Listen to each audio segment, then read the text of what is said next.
Baiklah, Assalamualaikum warahmatullahi wabarakatuh. Perkenalkan, nama saya Desi Fecanisa dengan NIM 2323270013.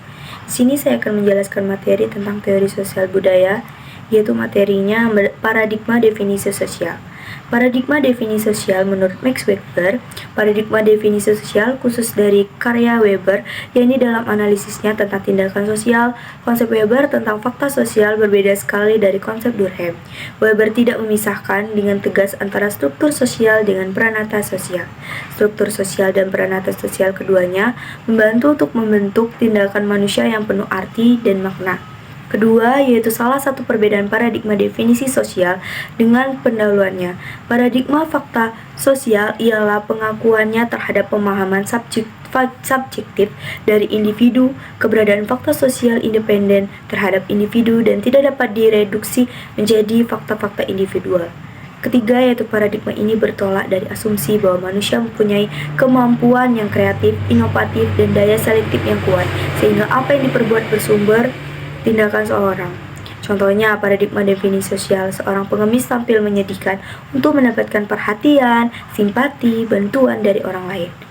Yaitu adanya sifat hubungan sosial menurut Weber, yaitu satu, hubungan sosial bersifat atau didasarkan pada tradisi, yaitu hubungan sosial yang terbangun atas dasar kebiasaan atau tradisi di masyarakat. Kedua, yaitu hubungan sosial bersifat atau didasarkan pada koersif atau tekanan. Ketiga, hubungan sosial yang bersifat atau didasarkan pada rasionalitas.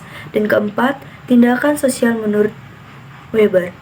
Satu, adanya instrumentali rasional, yaitu tindakan ditentukan oleh harapan-harapan yang memiliki tujuan untuk dicapai dalam kehidupan manusia yang dengan alat untuk mencapai hal tersebut telah dirasionalkan.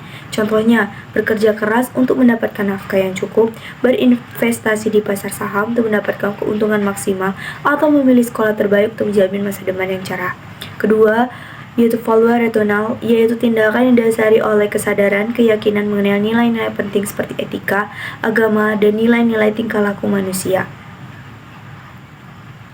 Ketiga, yaitu faktual, episodically emosional, yaitu tindakan yang ditentukan oleh kondisi kejiwaan dan perasaan aktor yang dikuasai oleh perasaan atau emosi tanpa pertimbangan akal budi. Seringkali tindakan dilakukan tanpa perencanaan yang matang, sehingga contohnya yaitu jatuh cinta pada seseorang dan merasa sedih dan sehingga menyebabkan menangis dan merasa senang tanpa sebab.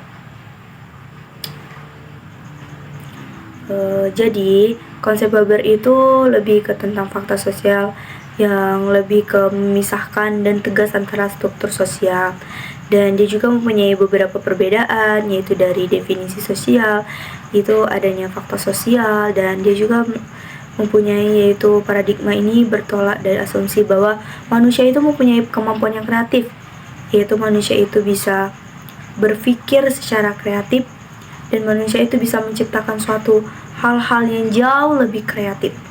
Dan juga di definisi ini seperti yang pengemis tadi, dia bisa menyedih, bisa mengambil simpati agar seseorang itu menjadi sedih melihat keadaan dia.